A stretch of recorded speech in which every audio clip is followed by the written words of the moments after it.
अच्छा बच्चों, बिस्मिल्लाहिर्रहमानिर्रहीम। स्टार्ट लेते हैं। हमने प्रोटीन्स में, मुझे उम्मीद है कि आप सब ने जो है तो उसका लेक्चर देख लिया होगा।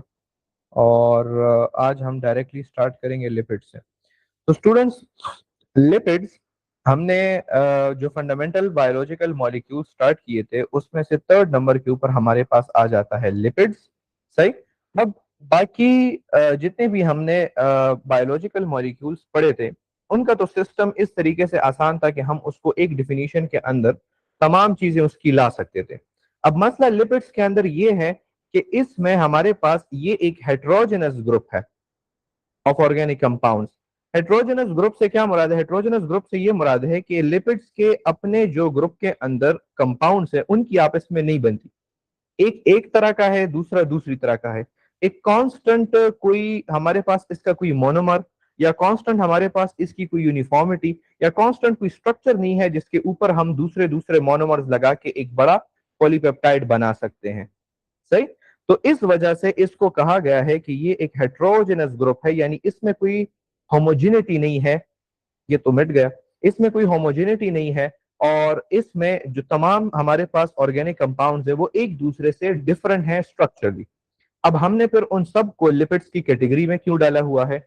इसका जवाब आपको यहां से मिलेगा कि इन तमाम ऑर्गेनिक कंपाउंड्स में एक प्रॉपर्टी कॉमन है, और वो ये है कि ये तमाम के तमाम इनसॉल्युबल इन वाटर है, और ये तमाम के तमाम हमारे पास सॉल्युबल होते हैं in organic solvents like ether हो गया एंड क्लोरोफॉर्म एक्सेट्रा हो गया। तो स्ट्रक्चर वाइज तो सारे एक दूसरे से डिफरेंट हैं, लेकिन इन दो जो एक प्रॉपर्टी इनकी है कि ये इनसॉल्युबल इन वाटर है तमाम के तमाम। इस वजह से हमने इनको एक अलग कैटेगरी में डाला हुआ है, अंदाजा लिपिड्स। सही। अब लिपिड्स में हम एक और चीज भी कहते हैं इनकी डिफिनीशन में, और वो ये है कि they are related to fatty acids. अब इन तमाम हमारे पास जो लिपिड्स मौजूद होंगे वो कहीं ना कहीं तरीके से फैटी एसिड्स के साथ जरूर बजरूर जो है तो वो होंगे, रिलेटेड होंगे। सही। फैटी एसिड्स क्या चीज है इसको हम डिटेल में इंशाल्लाह पढ़ते हैं। अभी मैं आप लोगों को लिपिड्स को जरा कंपेयर करके दिखाता हूं विद कार्बोहाइड्रेट्स। लिपिड्स की क्या कंपैरिजन होगी कार्बोहाइड्रेट से? देखो, जैसे कार्बोहाइड्रेट्स में हमारे साथ कार्बन था, हाइड्रोजन था और ऑक्सीजन था, इसी तरह हमारे पास लिपिड्स के अंदर भी कार्बन, हाइड्रोजन, ऑक्सीजन पाया जाता है।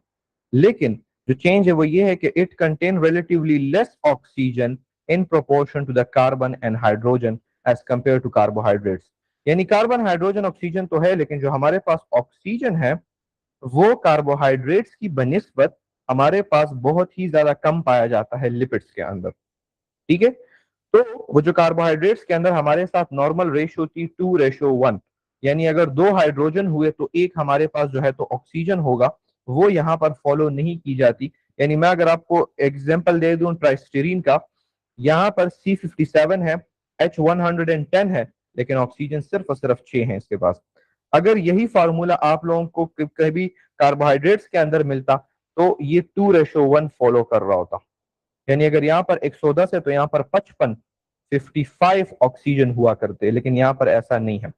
अब इसी चीज की वजह से हमारे पास जो लिपिड्स हैं they contain double the amount of energy as compare to carbohydrates.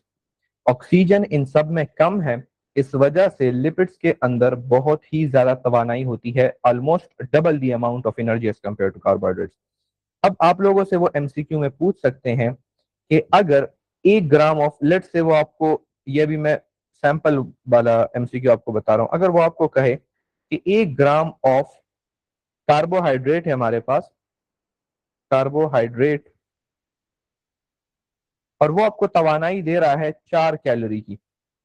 सही। तो आप लोग मुझे बताओ कि जब आप लोगों के पास 2 ग्राम ऑफ कोई लिपिड होगा तो वो आपको कितनी तवानाई देगा? तो पहले तो हमने ये जानना है, ये अब आप लोग मुझे आंसर बताएं इसका, मैं आप लोगों को नहीं बता रहा। तवा।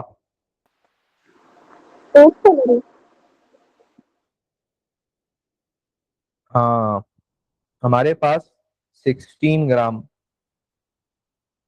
मैं यहां से अपना वॉल्यूम भी तेज कर दूं, मुझे मेरे ख्याल से आप लोगों की आवाज ही नहीं आई। अच्छा, किसी ने चैट में लिखा 16 ग्राम, उसकी वजह यह है कि पहले तो हम 2 ग्राम कार्बोहाइड्रेट का निकाल लेंगे, तो वो होगा हमारे पास 4 2 8, और फिर उसको 2 के साथ मल्टीप्लाई कर देंगे, क्योंकि यहाँ पर हमने क्या कहा कि double the amount of energy होती है, सही। तो हमारे पास तकरीबन तकरीबन 16 कैलोरीज। अब ये ऑलमोस्ट नहीं है, क्योंकि हमारे पास जब दूसरी किताबों में हम देखते हैं तो 1 ग्राम ऑफ जो लिपिड होता है वो आपको 9 कैलोरी ऑफ एनर्जी देता है। अब ये आप कंफर्म कर दें कि किलो कैलोरीज है या सिर्फ कैलोरी है, लेकिन वो आपको 9 देता है। तो 4 × 2 तो आपके पास 8 आता है, सही। लेकिन लिपिड्स ऑलमोस्ट 9 आपको देता है, सही है। तो ये कंफर्म बिल्कुल 16 कैलोरीज नहीं है, लेकिन आप लोगों का जो आंसर होगा वो इसके करीब होगा। ठीक है, यहां तक समझ आ गई। आगे जाते हैं।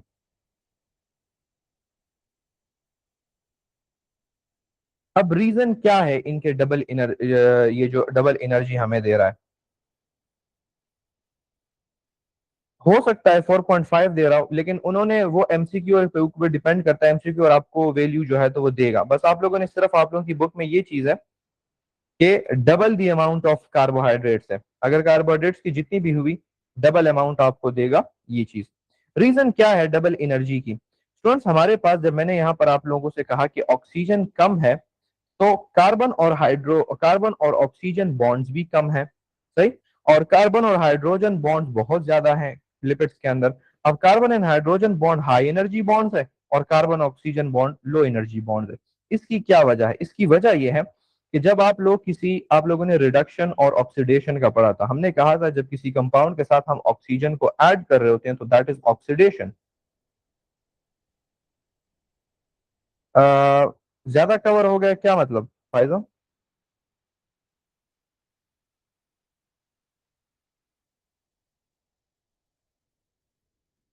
नहीं नहीं, कोई ज्यादा कवर नहीं हुआ, हमने बस सिर्फ ये पढ़ा है इंट्रोडक्शन ऑफ द लिपिड्स, और उसके बाद हम यहाँ पर आए हैं कि लिपिड्स हमें डबल एनर्जी देता है कार्बोहाइड्रेट से, और डबल एनर्जी क्यों दे रहा है। ठीक है, तो डबल एनर्जी इसलिए दे रहा है क्योंकि इसमें हमारे पास ऑक्सीजन कम है एंड कार्बन ऑक्सीजन बॉन्ड्स कम है, और carbon hydrogen bonds high energy bonds है। मैं आप लोगों को ऑक्सीडेशन बता रहा था। ऑक्सीडेशन स्टूडेंट्स हमारे पास ये चीज होती है, द एडिशन ऑफ ऑक्सीजन, सही। Addition of oxygen to a compound is called oxidation. जब हम किसी कंपाउंड से एनर्जी ले रहे होते हैं तो ड्यूरिंग रिस्पायरेशन हम उसको कर रहे होते हैं ऑक्सीडाइज। हम उसको ऑक्सीडाइज करते हैं ड्यूरिंग रिस्पायरेशन। तो आप लोग मुझे खुद बताओ, जब कार्बोहाइड्रेट्स के अंदर इतना ज्यादा ऑक्सीजन है तो वो ऑलरेडी हमारे पास एक ऑक्सीडाइज स्टेट के अंदर मौजूद है। अब हम उसकी कम ऑक्सीडेशन कर सकते हैं, इस वजह से कार्बोहाइड्रेट्स हमें कम एनर्जी देता है। लेकिन चूंकि लिपिड्स के अंदर ऑक्सीजन नहीं है, लिपिड्स ऑक्सीडाइज्ड नहीं है ज्यादा, तो हम उसमें ज्यादा ऑक्सीजन ऐड करके उससे ज्यादा एनर्जी ले सकते हैं। ठीक है, इसकी मिसाल मैं आपको इस तरह देता हूं कि लेट से हमारे पास एक इंडस्ट्री है, और हम क्या कर रहे हैं, पेड़ से, एक ट्री से हम टेबल बनाने की कोशिश कर रहे हैं।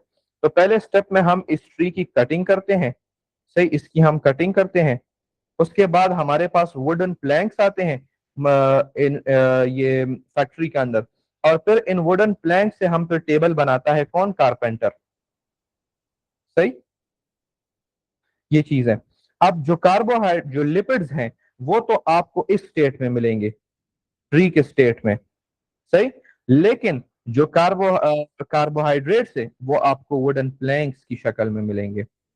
यानी उनके ऊपर पहले से एक स्टेप हुआ है, एक स्टेप उनके ऊपर हुआ है, तो इस स्टेप में उनकी एनर्जी उन्होंने उनसे निकल गई है। अब इस दूसरे स्टेप में वो आपको एनर्जी देगा।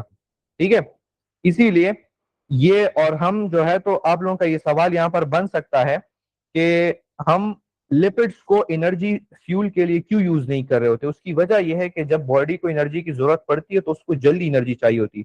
अब लिपिड जो वुडन प्लैंक्स है उससे मैं जल्दी एक टेबल बना सकता हूँ, कारपेंटर उसको जल्दी हथौड़े के साथ एक साथ मिला के टेबल बना सकता है। लेकिन आप अगर मुझे ये कहें कि मुझे टेबल की जरूरत है और मैं जाऊं और पहले फॉरेस्ट से ट्रीज कट करूं, उसके बाद उसको इसमें कन्वर्ट करूं, फिर उसको इसमें कन्वर्ट करूं, ठीक है। लेकिन अगर मुझे उसको स्टोर करना है तो फिर मैं उसको इस फॉर्म के अंदर स्टोर कर सकता हूं। तो lipids are only used to store energy for a longer term. ठीक है, अब आते हैं रोल ऑफ लिपिड्स। अब रोल ऑफ लिपिड्स तो काफी इजी है, ये आप लोग मुझे खुद ही बताएं तो ज्यादा बेहतर है। लिपिड्स का हमारी बॉडी में क्या रोल है?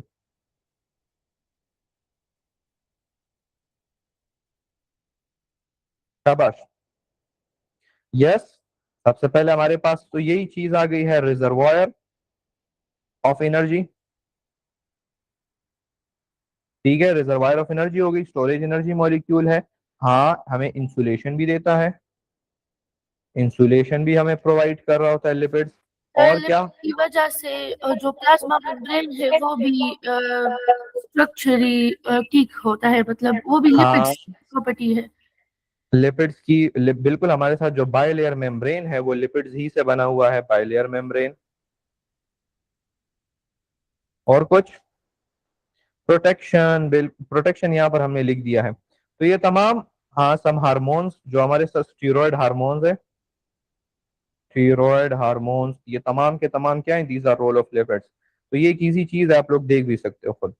अब हमने यहाँ पर ऊपर जो चीज कही कि हमारे पास variety of organic compounds and these are related to fatty acids, तो सबसे पहले हम फैटी एसिड को पढ़ते हैं कि असल में फैटी एसिड है क्या, तो फिर हमें लिपिड की ज्यादा समझ आएगी। Students, fatty acid in simple word is a carboxylic acid. और यहाँ पर मैं आप लोगों को ये चीज बता दूं कि this is a biology class, तो केमिस्ट्री में ज्यादा घुसने की जरूरत यहाँ पर नहीं है, बिल्कुल सही है। कार्बोक्सिलिक एसिड्स हैं, कार्बोक्सिलिक एसिड्स क्या होते हैं, ये उसका फंक्शनल ग्रुप है। ठीक है, हमारे पास एक हाइड्रोकार्बन की चेन होगी, हाइड्रोकार्बन, और उसके साथ हमारे पास ये एक ग्रुप अटैच होगा। इस ग्रुप का स्ट्रक्चर कुछ यूं है, कार्बन डबल बॉन्ड O और OH is the carboxylic acid group. बस हाइड्रोकार्बन के साथ ये अटैच है, इसको हम कार्बोक्सिलिक एसिड्स कहते हैं, सही। अब हाइड्रोकार्बन चेन जो होगी उसकी क्या खसूसियात होनी चाहिए कि उसको हम फैटी एसिड कंसिडर करेंगे? एक तो ये है कि इवन नंबर होना चाहिए, और दूसरा ये है कि कार्बन होने चाहिए 2 से लेकर 30 तक। तो इसके बीच में आपके पास 2 आ सकता है, 4 आ सकता है, 8 आ सकता है, इवन नंबर में आप जाते जाए, सही। दूसरा, हम ये फैटी एसिड्स को डिवाइड करते हैं सेचुरेटेड और अनसेचुरेटेड में। अब सेचुरेटेड में हमारे पास नो डबल बाउंड्स, ये डबल बॉन्ड्स आप लोगों के पास नहीं होंगे, सही। और जो अनसेचुरेटेड है उनमें आप लोगों के पास डबल बॉन्ड्स होंगे। ये फिनोमिना, ये कॉन्सेप्ट आप लोग 9th की क्लास से पढ़ते आ रहे हो, ठीक है। No more hydrogen can be accommodated, जब डबल बॉन्ड ही नहीं है तो किसी डबल बॉन्ड को तोड़ के उसमें हाइड्रोजन ऐड नहीं किया जा सकता, लेकिन यहाँ पर हाइड्रोजन कैन बी अकोमोडेटेड। तो ये जो सेचुरेटेड और अनसेचुरेटेड है, ये हम डेली लाइफ में यूज कर रहे होते हैं। आप लोगों ने ये चीज, ये फिक्रा बहुत बार सुना होगा कि मेडिकल फील्ड काफी सेचुरेटेड हो चुकी है। तो सेचुरेटेड का ये मतलब है कि ऑलरेडी उसमें इतने ज्यादा बंदे चले गए हैं कि अब आपके लिए अपनी जगह बनाना जरा मुश्किल हो गई है, ठीक है। दैट्स वाई सेचुरेटेड का काम है कि ऑलरेडी उसमें इतने ज्यादा हाइड्रोजन ऐड हो चुके हैं कि अब फर्दर हाइड्रोजन उसमें हम ऐड करेंगे तो ये काफी मुश्किल है। अच्छा, एग्जांपल्स ये हैं कि पाल्मेटिक एसिड 16 कार्बन वाला, ये हमारे साथ सेचुरेटेड है, एंड ओलिक एसिड 18 कार्बन का है, ये हमारे साथ अनसेचुरेटेड है। फिर ये पंजाब और फेडरल की बुक में एक चीज लिखी है कि हमारे पास तकरीबन 30 डिफरेंट फैटी एसिड्स मौजूद हैं, ठीक है। और इनमें एग्जांपल्स इन्होंने दी, एसेटिक एसिड हो गया 3 कार्बन वाला, ब्यूटारिक एसिड हो गया 4 कार्बन वाला, स्टीरिक एसिड हो गया 18 कार्बन वाला। ये एसेटिक एसिड जो है तो ये हमारे साथ सिंपलेस्ट है, सही। और यहाँ पर हमारे पास एक और इंफॉर्मेशन ये है कि जैसे जैसे कार्बन का नंबर इंक्रीज होता है तो इनकी जो प्रॉपर्टीज है, मेल्टिंग पॉइंट हो गया, सॉल्युबिलिटी एक्सेट्रा, ये भी साथ साथ में इंक्रीज होती जाती हैं, ठीक है। अब आते हैं टाइप्स ऑफ लिपिड्स के ऊपर। टाइप्स ऑफ लिपिड्स में हमारे पास सर, तीन एक टाइप। एक्स्ट्रा इंफॉर्मेशन एफटीबी में ये भी है कि ये जो सेचुरेटेड फैटी एसिड होते हैं ये एनिमल में प्रेजेंट होते हैं, और जो अनसेचुरेटेड होते हैं वो प्लांट्स में प्रेजेंट होते हैं। हाँ, ये हम इसके ऊपर नीचे आ रहे हैं। ये असल में आप लोगों को इसका कॉन्सेप्ट और भी खूबसूरत तरीके से पता चलेगा। नीचे ये मैंने डिस्कस किया हुआ है, ठीक है। अच्छा, आप ग्लाइसिन की बात करें, ग्लाइसिन है बेसिकली अमाइनो एसिड है student. Glycine amino acid, simplest amino acid glycine है। यहाँ पर हम फैटी एसिड की बात कर रहे हैं, ठीक है। Types of types of lipids. अच्छा, सिंपल लिपिड्स की अगर हम बात करें, अच्छा अली हैदर, खैर है, कोई बात नहीं है, आपसे आपने अभी ज्वाइन किया हुआ है ना, तो हम प्रोटीन्स और ये सारी चीजें जरा पढ़ चुके हैं। आपको रिकॉर्डिंग मिल जाएगी तो वो अपना फिर बैकलॉग जरा क्लियर कर दें, ठीक है। और घबराने की कोई जरूरत नहीं है, काफी आसान है। टाइप्स ऑफ लिपिड्स की हम बात करें, तो टाइप्स ऑफ लिपिड्स में हमारे साथ सिंपल लिपिड्स पाए जाते हैं, कम्प्लेक्स लिपिड्स पाए जाते हैं और डिराइव लिपिड्स पाए जाते हैं। ये तीन टाइप्स हैं लिपिड्स की हमारे साथ। अब सिंपल लिपिड्स में क्या होगा? सिंपल लिपिड्स में आपके पास सिर्फ फैटी एसिड और अल्कोहल पाया जाएगा, बस। फैटी एसिड आपने ऑलरेडी पढ़ चुका है, सही। इसकी क्लासेस हमारे पास कौन कौन सी हैं? एक इसमें हमारे साथ एसाइल ग्लाइसोरोल मौजूद है जो कि हम पढ़ने वाले हैं, और एक हमारे साथ है वैक्सेस जो कि हम पढ़ने वाले हैं। कम्प्लेक्स लिपिड्स क्या होंगी? इनमें फैटी एसिड और अल्कोहल तो होगा ही होगा, इसके साथ एक एडिशनल कंपाउंड भी आप लोगों को मिलेगा, ठीक है। अब इसमें हम पढ़ने वाले हैं फॉस्फोलिपिड्स को, सही। डिराइव लिपिड्स कौन से हैं? डिराइव लिपिड वो हैं जो कि आपसे आप रिलीज करवाएंगे, जब रिलीज होंगे during the hydrolysis of simple and compound lipids. अब हाइड्रोलिसिस क्या थी? हाइड्रोलिसिस थी splitting of a molecule with what? With the addition of water.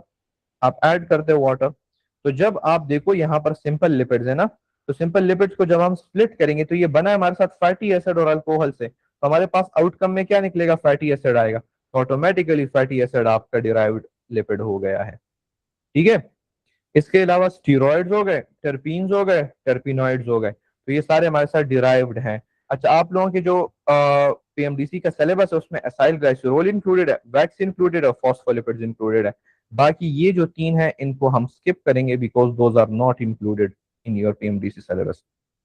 Acyl glycerols की तरफ आते हैं। Students, acyl glycerol the most common form of lipids है and normally इसमें हम ट्राइग्लाइसराइड्स ही कंसिडर कर रहे होते हैं, और जब एसाइल ग्लाइसरोल की बात आती है तो नॉर्मल हम ट्राइग्लाइसराइड्स ही की बात कर रहे होते हैं। ट्राइग्लाइसराइड्स को हम नीचे पढ़ते हैं। एसाइल ग्लाइसरोल हमने कहा मोस्ट अबंडेंट लिपिड्स हैं in the living organisms. The most abundant lipids in the living organism, ये सिंध एमडी कैट 2025 में आ चुका है, सही बच्चों।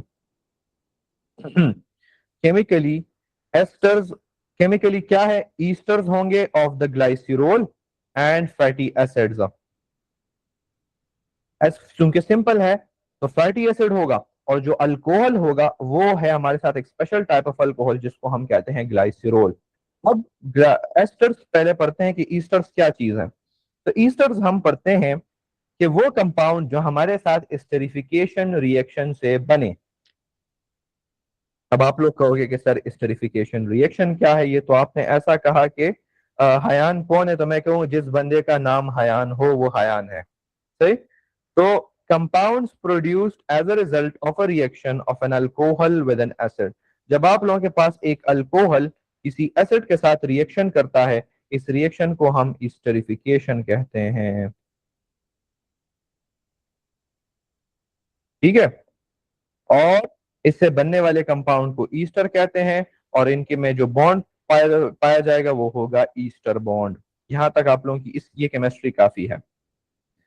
अब ग्लाइसेरोल, इनमें ग्लाइसेरोल है क्या चीज? तो हमने कहा कि ये एक हमारे पास ट्राई हाइड्रोक्सी अल्कोहल है। ट्राई हाइड्रोक्सी का मतलब ये है कि इसमें आपके पास 3 OH पाए जाएंगे, ठीक है। 3 कार्बन चेन होगी इसकी, यानी 3 कार्बन कंपाउंड होगा। और ये है कि केपी की बुक में लिखी कि ये हमारे पास सॉल्युबल इन वाटर भी होता है। स्ट्रक्चर हमारे पास कुछ यूं है सॉरी, कार्बन कार्बन कार्बन, सही है। यहां पर हमने उसके साथ ऐड कर दिए है OH, यहां पर OH, यहां पर OH, ठीक है। और बाकी आप लोग इसके साथ HH डाल दो। Now this is what? This is a try hydroxy alcohol.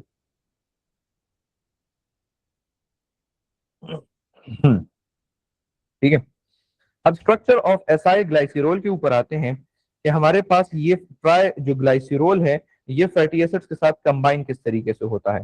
तो हमने यहाँ पर सबसे पहले एक ग्लाइसिरोल ड्रा कर लेना है, C और C, ठीक है। उसके बाद हमने यहाँ पर इसके OH ड्रा कर लेने हैं, और यहाँ पर इसके बाकी के H वगैरह हैं। अब फैटी एसिड, हमने कहा था कि फैटी एसिड हमारे पास क्या होता है?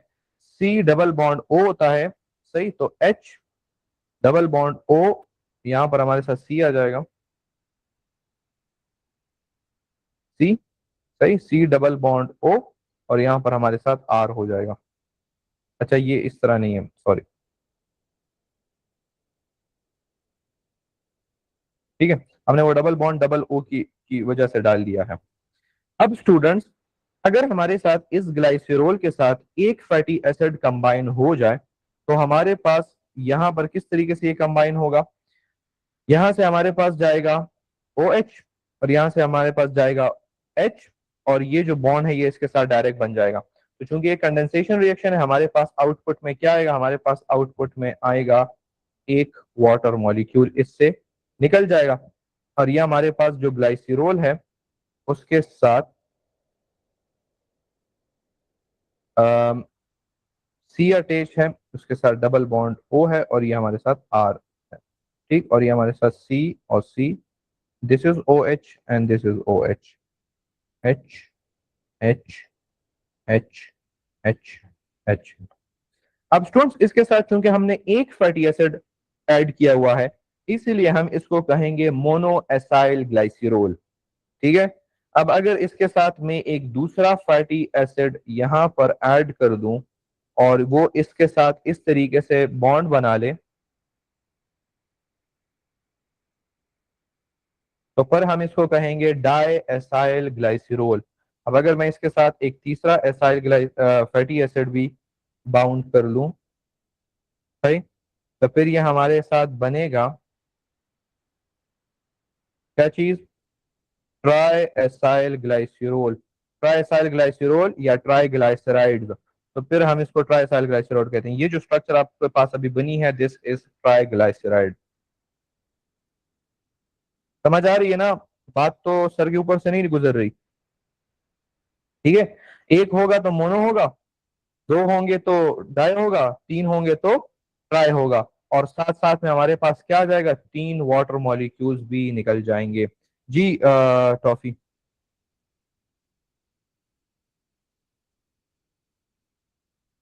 हैंड रेज जिसने किया है वो अपना क्वेश्चन पूछ ले। सर आप एक क्विक रिव्यू दे देंगे क्योंकि मैंने नहीं समझा। अच्छा क्विक रिव्यू, मैं ये ट्राइग्लाइसराइड कंप्लीट करता हूँ, उसके बाद मैं आपको देता हूँ, सही। ओके। ठीक है, अब ट्राइग्लाइसराइड जो है उसके बारे में हम कहते हैं कि this is the most common acyl glycerol, and ये हमारे साथ न्यूट्रल फैट है। न्यूट्रल फैट की वजह यह है कि तीनों जो ओ एच ग्रुप थे वो इसके बंद हो गए हैं। ठीक है, और मैंने आपको कहा था कि जो फंक्शनल ग्रुप होता है that is the most active part of an organic compound. तो इसके तीनों जो फंक्शनल ग्रुप्स हैं, फैटी एसिड के फंक्शनल ग्रुप और ग्लाइसिरोल के फंक्शनल ग्रुप, दोनों एक दूसरे के साथ जो है तो वो बंद हो चुके हैं। तो that's why this is called a neutral fat. अब ये काफी स्टेबल है और ये जो है तो फर्दर रिएक्शंस के अंदर हिस्सा नहीं ले रहा होता। हाँ, चार्ज बेरिंग ओएच नहीं होता। ठीक है, असल में चार्ज बेरिंग ओएच हमारे पास क्यों आएगा, जब हमारे पास देखो, इसीलिए तो ये मोस्ट कॉमन है क्योंकि ये सबसे ज्यादा स्टेबल है। तो जो चीज स्टेबल होती है वो सबसे ज्यादा कॉमन होती है। अगर इस पे ओएच होता, सही, तो ये दूसरों के साथ रिएक्शन कर रहा होता और फिर हमारे पास जो फैट खराब हो जाता है ना, वो फैट रिएक्शन कर रहा होता है बेसिकली। ठीक है, अगर फैट रिएक्शन कर रहा है इसका मतलब है कि फैट हमारे साथ खराब होगा और उससे हमारे पास अनप्लीजेंट स्मेल आएगी। तो इसको हम कहते हैं न्यूट्रल फैट, सही। और ये हमारे साथ एनिमल्स में स्टोर होता है। एनिमल्स का जो जितना भी फैट है ना, वो तमाम का तमाम ट्राइग्लाइसराइड के अंदर हमारे पास वो हुआ है। अब स्टूडेंट्स यहाँ पर मैं आप लोगों को एक क्विक चीज बता दूं एमडीकैट रिलेटेड, और वो ये है कि जब मैंने आप लोगों को यहाँ पर कहा कि सिंध एमडीकैट में 2025 में ये चीज आई थी कि हमारे साथ the most abundant lipid in the living organisms क्या है, तो उसका आंसर था हमारे साथ या तो एसाइल ग्लाइसरॉल या ट्राइग्लाइसराइड, दोनों इसमें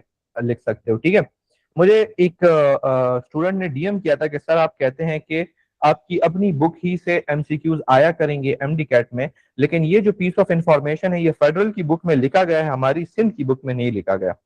मैंने उसको कहा कि अपनी सिंध बुक के स्क्रीनशॉट सेंड करें, और जब सिंध बुक का स्क्रीनशॉट आया मेरे पास तो उसने वहां पर मुझे ये कहा, बिल्कुल लास्ट लाइन पे उसमें एक सेंटेंस लिखा गया था कि एक एवरेज साइज ह्यूमन में हमारे पास 20 kg ऑफ फैट्स होते हैं। अब अगर आप लोगों ने एसाइल ग्लाइसरॉल का टॉपिक सही तरीके से पढ़ा हो तो आप लोगों को पता होगा कि फैट्स आर बेसिकली ट्राइग्लाइसराइड्स, जो कि एसाइल ग्लाइसरॉल हैं। और अगर एक बंदे के अंदर 20 केजी तक हमारे पास फैट्स हैं तो ये ऑटोमेटिकली सबसे क्या हो गया, मोस्ट अबंडेंट लिपिड हो गया है। तो बाज़ औक़ात एक इंफॉर्मेशन आप लोगों के बुक में बिल्कुल इस तरीके से मेंशन नहीं होगी, सही, इसीलिए बुकलाइन एमसीक्यूज जो आप लोग जिसके पीछे बहुत ज्यादा भागते हो, अगर वो बिल्कुल स्पेसिफिकली आप लोगों की बुक में मेंशन नहीं है तो उसका कॉन्सेप्ट आप लोगों की बुक में मेंशन है और ये उसका कॉन्सेप्ट है। ठीक है, अब आते हैं अपने टॉपिक की तरफ, जो कि हम पढ़ रहे थे कि सेचुरेटेड ट्राइग्लाइसराइड्स सिंपल है, जिसमें सेचुरेटेड फैटी एसिड होगा उसको हम सेचुरेटेड ट्राइग्लाइसराइड्स कहेंगे। और जब सेचुरेटेड फैटी एसिड हमारे पास सॉलिड होते हैं, अच्छा यहाँ पर ऊपर हमने एक बात मेरे ख्याल से मिस कर दी है,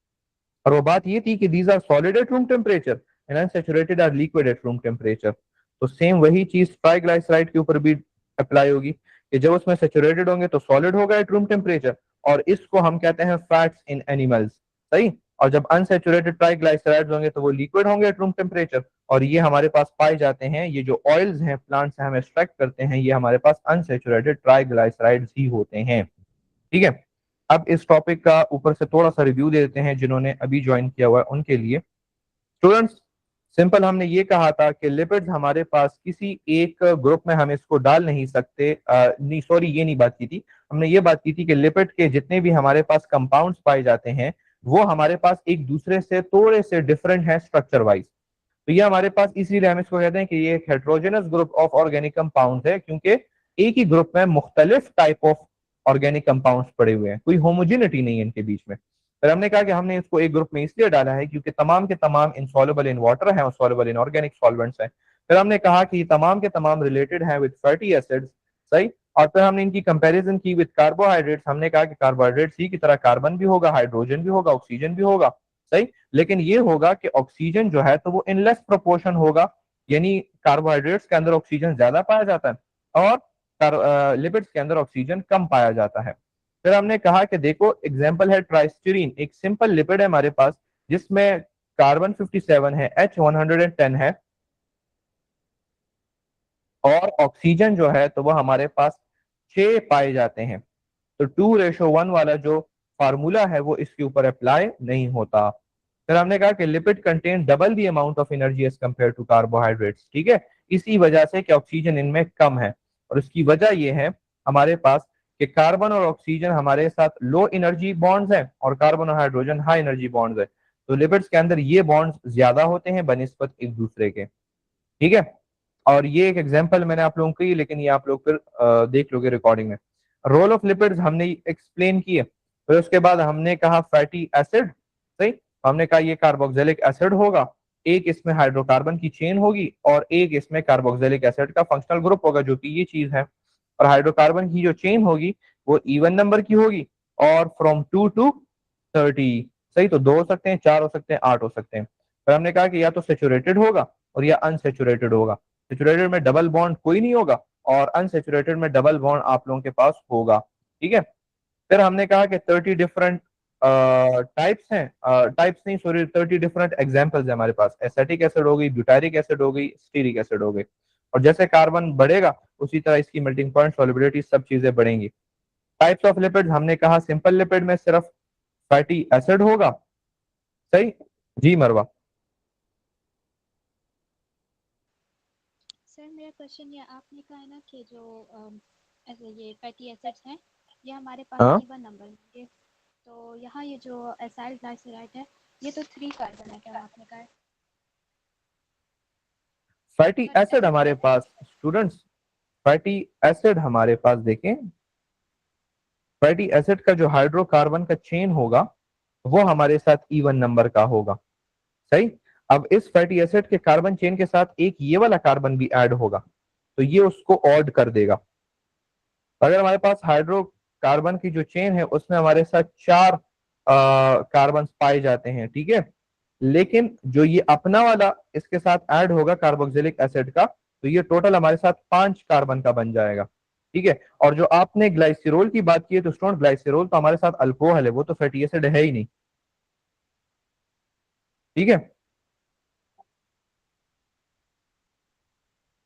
अच्छा, सिंपल लिपिड्स है जिसमें सिर्फ फैटी एसिड और अल्कोहल पाया जाएगा, ये एसाइल ग्लाइसरॉल और वैक्सेस है। कॉम्प्लेक्स लिपिड जिसमें एडिशनल कंपाउंड भी हो सकता है, यानी फॉस्फोलिपिड्स। डिराइव्ड में ये लोग हाइड्रोलिसिस जब हम करेंगे सिंपल और कंपाउंड की, तो हमारे साथ डिराइव लिपिड्स आएंगे, जिनमें सबसे पहले तो फैटी एसिड आएगा, क्योंकि जब आप लोग सिंपल लिपिड्स की हाइड्रोलिसिस करोगे तो सबसे पहले आपके पास फैटी एसिड और अल्कोहल ही निकलेगा। तो फैटी एसिड हो गए, स्टीरॉयड हो गए, टर्पीन्स हो गए, टर्पिनॉइड्स हो गए, और ये चीजें आप लोगों की पीएमडीसी सिलेबस में नहीं है, तो ये हम नहीं पढ़ेंगे।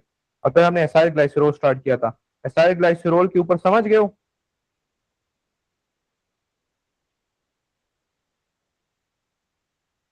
ठीक है, अब आगे जाते हैं वैक्सिस की तरफ।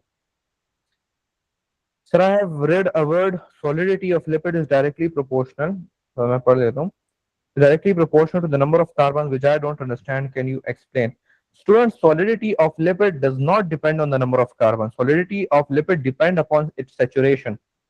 अगर नंबर ऑफ कार्बन आप ले आओ 30 तक भी नंबर ऑफ कार्बन लेके चले जाओ, but if that is unsaturated fatty acid यानी उसमें हाइड्रोजन एटम्स की मजीद डालने की जगह है, तो वो आपके पास लिक्विड फॉर्म में पाया जाएगा। ठीक है, सेचुरेटेड और अनसेचुरेटेड के ऊपर डिपेंड करता है। सर ये एसाइल ग्लाइसरॉल जो है ना, तो ये सैचुरेटेड होते हैं या अनसैचुरेटेड? देखो, एसाइल ग्लाइसरॉल में मैंने आपको कहा कि दोनों पाए जाते हैं, सेचुरेटेड भी एसाइल ग्लाइसरॉल हो सकते हैं, अनसेचुरेटेड भी हो सकते हैं। डिपेंड करता है कि जो फैटी एसिड की चेन आपने इस्तेमाल की है वो सेचुरेटेड है कि वो अनसेचुरेटेड है। सही है। अजीब मरवा,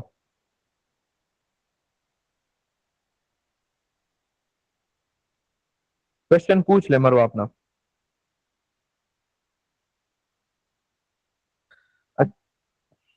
अच्छा, फिर अपना हाथ जो है तो वो नीचे कर दें, चलो।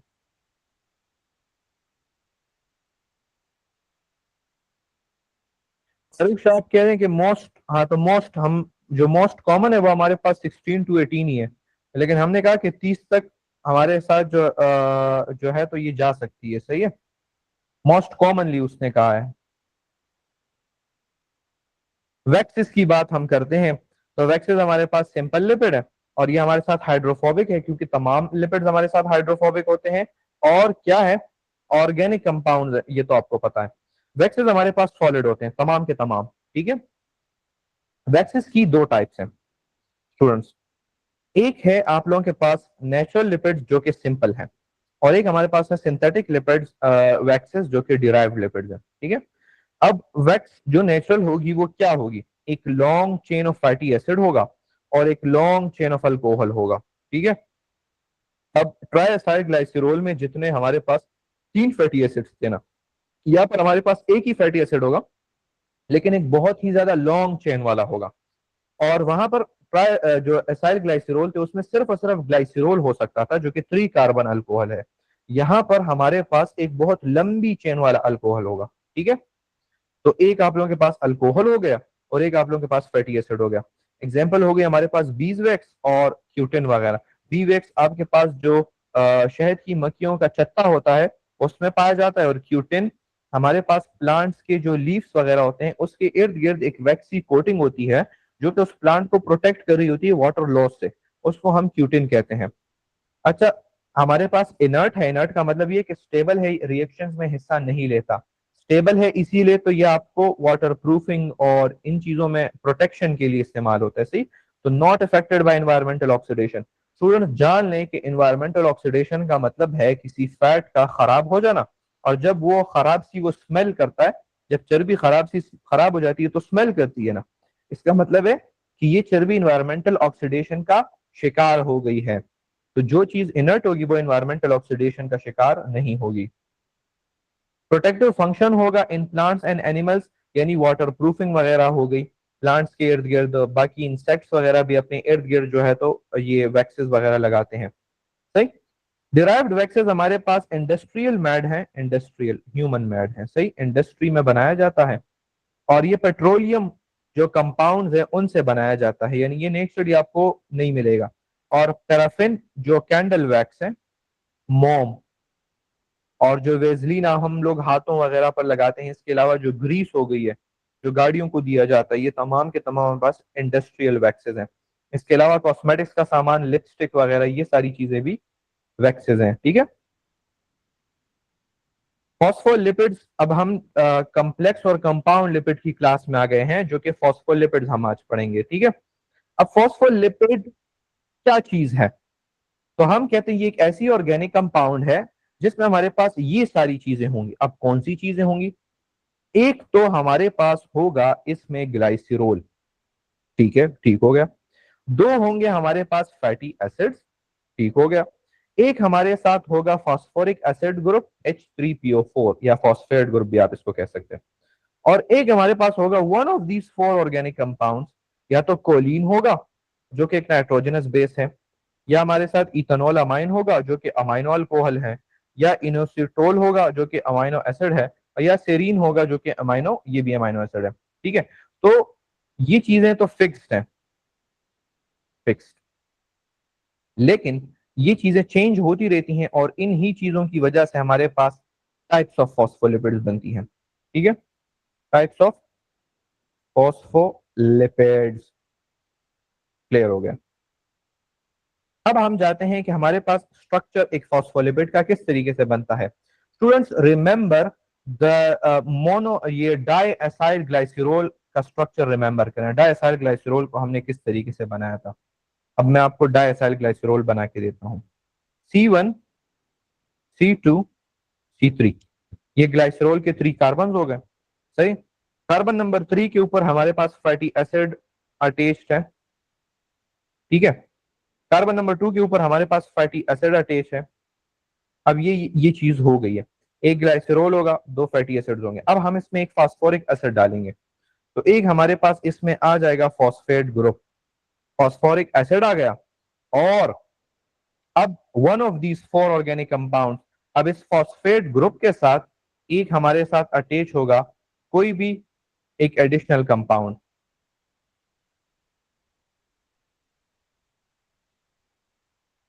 तो ये है हमारे साथ बिल्कुल सिंपल से simple structure of phospholipid. Okay, यहां पर मैं H भी डाल देता हूं।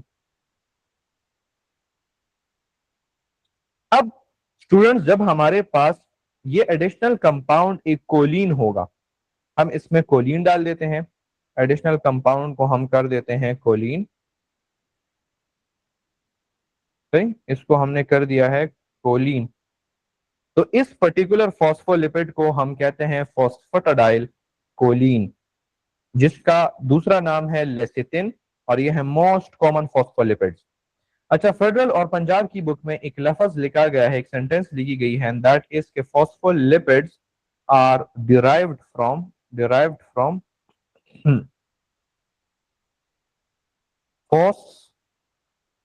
Phosphatidic acid. अब ये फॉस्फेटिडिक एसिड क्या चीज है? स्टूडेंट्स, जब हमारे पास ये तीनों चीजें कंबाइन होंगी, और ये चीज अभी हमारे पास नहीं आई है, इसको हम कहते हैं फॉस्फेटिडिक एसिड, सही है। तो यहां पर ये जो चीज आप लोगों को मिल के दे रही है, ये this is actually phosphatidic acid, और ये तमाम फॉस्फोलिपिड्स में कॉमन है। जब इसके साथ कोलिन ऐड होगा तो ये बन जाएगा फॉस्फेटाडाइल कोलिन, यानी ये फॉस्फेटाडाइल है और यहां से कोलिन का नाम आ गया है, ठीक है। और ये मोस्ट कॉमन फॉस्फोलिपिड है। और इसकी मैं आप लोगों को इंटरेस्टिंग बात बताऊं तो जब आप लोग इंशाल्लाह मेडिकल कॉलेज में जाओगे और जब आप लोग गाइटन की बुक खोलोगे, तो उस गाइटन की बुक में जब आप लोग रिस्पायरेशन पढ़ोगे, सही, तो उसमें इस लेसिथिन का जिक्र हुआ है। किस चीज में? रिस्पायरेटरी डिस्ट्रेस सिंड्रोम में, रिस्पायरेटरी डिस्ट्रेस सिंड्रोम में। ये चीज लेके मत चाहिए आप लोगों के एमडी कट में नहीं आ रही। तो रिस्पायरेटरी डिस्ट्रेस सिंड्रोम क्या चीज है? स्टूडेंट, हमारे पास जो बच्चे होते हैं, अच्छा आप लोग सेकंड चैप्टर में जब रिस्पायरेशन का चैप्टर पढ़ोगे सेकंड ईयर में, उस वक्त आप लोग एक फिनोमिना पढ़ोगे सरफेक्टेंट का। सरफेक्टेंट, हमने कहा सरफेक्टेंट आप लोग किस किस को पता है? सरफेक्टेंट क्या चीज है? सर, जो फ्रैक्शन को रिड्यूस करे, जो एल्वेलार में प्रेजेंट होता है। सरफेस टेंशन को जो रिड्यूस करता है, ठीक है। अब सरफेस टेंशन को ये जो लंग्स है, अल्वियोलाई है, उसमें हमें सरफेस टेंशन को रिड्यूस करना है। ये जो लेसिथिन है ये हमारे साथ सरफेक्टेंट है, ठीक है, ये हमारे साथ लंग्स में होता है और अल्वियोलाई के जो सरफेस टेंशन है उसको रिड्यूस करता है। अब आरडीएस सिंड्रोम जो है, इसमें हमारे साथ बच्चे पैदा होते हैं जो कि इस लेसिथिन को नहीं बना सकते, तो उनका क्या होता है, उनका सरफेक्टेंट रिलीज नहीं होता और उनकी जो अल्वियोलाई होती है, अल्वियोलाई, सरफेक्टेंट के बगैर अल्वियोलाई कोलैप्स होती है, कोलैप्स, तो ये बच्चे सांस नहीं ले सकते क्योंकि इनकी अल्वियोलाई कोलैप्स हो जाती है, ठीक है। ये एक इंटरेस्टिंग इंफॉर्मेशन थी आप लोगों का दिमाग जरा रिफ्रेश करने के लिए, ये आप लोगों के एमडी कैट में नहीं आ रही, नॉट इन एमडी कैट। अच्छा, फराज अली ने किया है कि ghee with saturated fatty acid is prepared from oil by passing hydrogen through it, ये के पीके में है, इसका क्या मतलब है, फॉर योर इन्फो में है। अच्छा स्टूडेंट्स, वही चीज के ऊपर जाते हैं हम, सही, उसी चीज के ऊपर जाते हैं, ऊपर सवाल आ चुका है। सवाल ये है कि हमारे पास ऑयल क्या है, ऑयल में हमारे पास है अनसेचुरेटेड फैटी एसिड, ठीक है। अब हम ले लेते हैं कोई भी ऑयल और हमने कहा कि इस अनसेचुरेटेड फैटी एसिड में आप लोग हाइड्रोजन ऐड कर सकते हो, तो इंडस्ट्रीज के अंदर इसी ऑयल के में जब हाइड्रोजन ऐड कर दिया जाता है तो इसको बना दिया जाता है फैट, क्यों, सेचुरेटेड हो जाता है। तो जो घी आप लोगों के घरों में है, घी फैट है क्योंकि वो सॉलिड होती है आप लोगों के पास, रूम टेम्परेचर जो होता है ना 25 का, उसमें घी आप लोगों के पास सेचुरेटेड होती है, सॉरी सॉलिड फॉर्म में होती है। तो इसका मतलब ये है कि जब इंडस्ट्री में ऑयल से घी इस तरीके से बनाया जाता है कि अनसेचुरेटेड फैटी एसिड को सेचुरेटेड फैटी एसिड में कन्वर्ट कर दिया जाता है। अब आ गई समझ।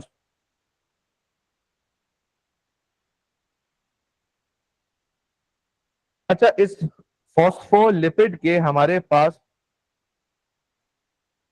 इंडस्ट्री वाला घी और घर वाला घी सेम होता है, ये जो हम घर में घी इस्तेमाल कर रहे होते हैं ये इंडस्ट्री का ही तो होता है। अच्छा वो घर, आप देसी घी की बात कर रहे हो। अच्छा, जो इंडस्ट्री का घी होता है ना, अच्छा अच्छा, जो उसमें डिफरेंस होती है, इंडस्ट्री वाले जो घी होता है वो तो खामखा काफी केमिकल्स वगैरह और उन चीजों से बना होता है। जो घर वाला होता है तो वो, उसको हम पश्तो में एक वर्ड इस्तेमाल करते हैं डल, वो एनिमल की चर्बी को पिघला के बनाया जाता है। एनिमल्स की जो चर्बी होती है उसको हीट दिया जाता है, उसको पिघलाया जाता है, तो उससे हमारे पास वो घी बनती है। तो सेम तो मेरे ख्याल से नहीं हुई क्योंकि वहां पर काफी केमिकल्स रिएक्शंस के बाद और उस पर प्रोसेसेस होती हैं।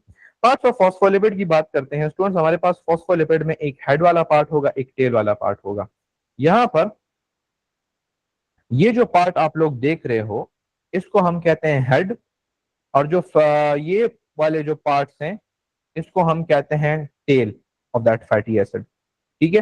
ये आप लोगों को ज्यादा इस तरीके से समझ आएगी अगर मैं एक पूरा का इंसान बना दूं और मैं आप लोगों को कहूं कि ये एक इंसान है, ये एक फॉस्फेट ग्रुप है, ठीक है, और इसके बालों के लिए आप लोग लगा लो इसके साथ एक नाइट्रोजनस बेस, नाइट्रोजनस बेस आप लोगों ने लगा लिया इसके साथ, और इसके साथ यहाँ पर ये इसकी बॉडी हो गई है, सही, और ये थोड़ा सा क्या कहते हैं टेढ़ा बेड़ा इंसान है, ये इसकी फैटी एसिड वाली टेल हो गई है, ठीक है। तो ये फॉस्फोलिपिड आप लोग इस तरह भी ड्रॉ कर सकते हो।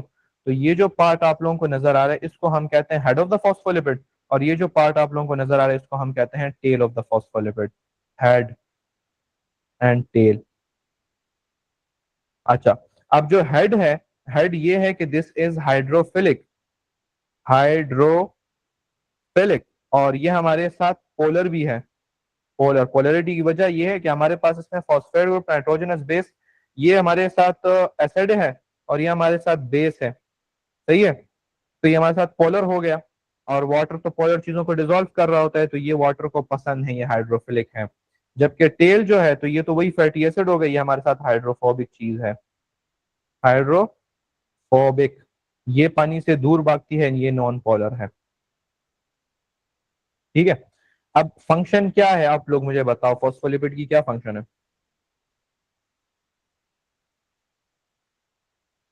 जल्दी,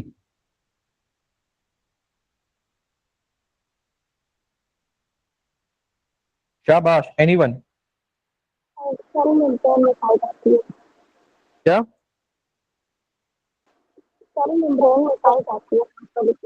हाँ, हमारे सेल मेम्ब्रेन में फॉस्फोलिपिड पाया जाता है।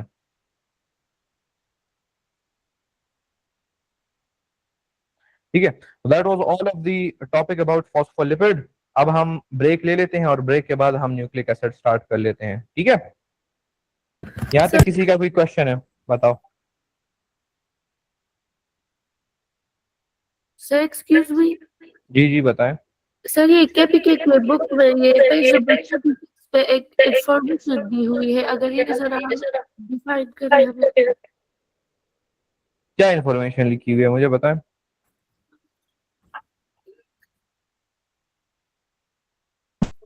पेज नंबर 20 किधर है?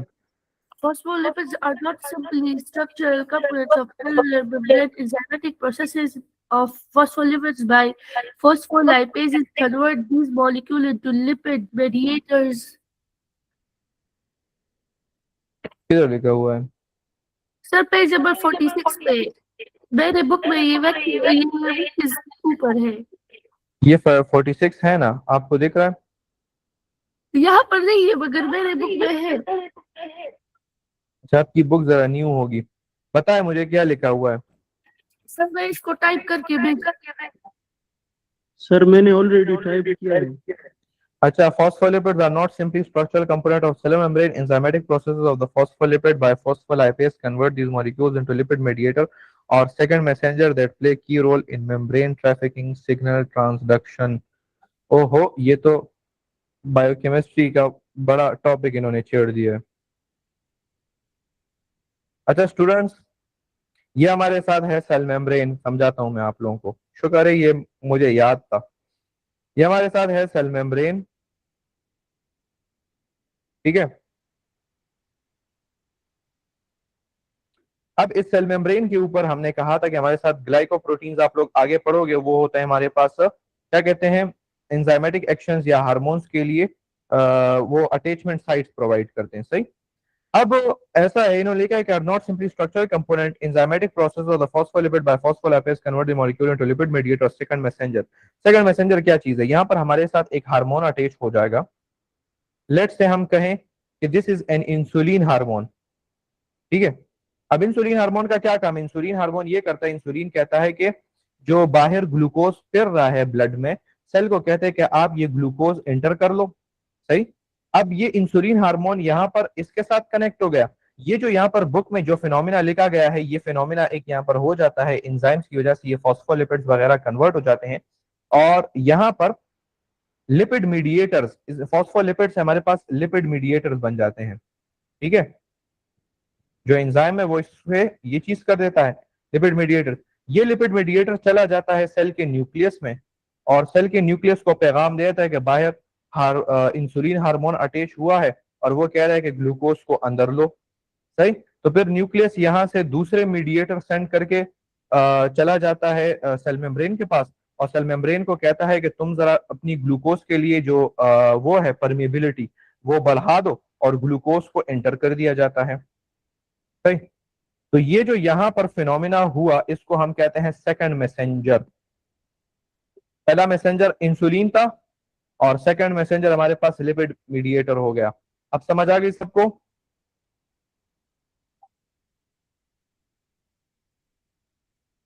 जी इल्मा।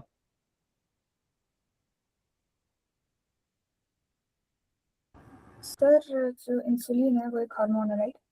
और ये सेकेंडरी मैसेंजर का जो फिनोमेना है, ये तभी आता है जब जो है ना हमारे पास एक स्टिमुलेशन है। और स्टिमुलेशन कब आती है? जब एक लाइगेंड अटैच होता है रिसेप्टर से और रिसेप्टर बनता है ग्लाइकोप्रोटीन से। तो वहाँ पर फॉस्फोलिपिड्स नहीं होते, वहाँ पर तो ग्लाइकोप्रोटीन होते हैं। हमारे पास फॉस्फो, मैंने इसीलिए ये चीज बनाई है ना आप लोगों के पास, ये तो ग्लाइकोप्रोटीन ही है। सही।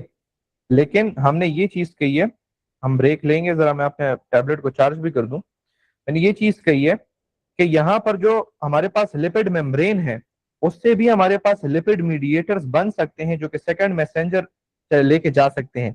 अब जरूरी नहीं है कि हर बार आपका ये वाला फॉस्फोलिपिड एक लिपिड मीडिएटर ही जाएगा न्यूक्लियस के पास सेकंड मैसेंजर में। ठीक है, हमारे पास बहुत सारे सेकंड मैसेंजर कंपाउंड्स है, हमारे साथ कैल्शियम भी है, हमारे साथ जो है तो बाकी जो आइंस वगैरह है वो भी सेकंड मैसेंजर में काम देते हैं। लेकिन चूंकि फॉस्फोलिपिड की हम फंक्शन पढ़ें तो फॉस्फोलिपिड्स की एक फंक्शन ये भी है कि ये भी एक रोल प्ले कर सकता है हमारे साथ लिपिड मीडिएशन के अंदर, ये सेकंड मैसेंजर के तौर पे। ठीक है, समझ आ गई अब? सर ये मीडिएटर्स का लफ्ज जरा समझा दे आसान लफ्जों में। मीडिएटर का मतलब ये होता है, देखो, मीडिएट करने वाला या रेगुलेट करने वाला। समझ आ रही है आपको? हमारे साथ हार्मोन्स क्या होते हैं, हार्मोन्स हमारे पास मैसेज लेके आते हैं, वो चीजों को रेगुलेट कर रहे होते हैं। इवन और भी बेहतर तरीका है, हम जो है तो डायरेक्टली क्या करेंगे, हम डायरेक्टली जो है तो सर्च कर लेंगे कि मीडिएटर्स के लिए हमें एक आसान वर्ड दे दो, मीडिएटर का क्या मतलब है, इजीली हम जो है तो यहां से देख लेंगे। अच्छा, ये तो मीडिएटर इन बायोकेम,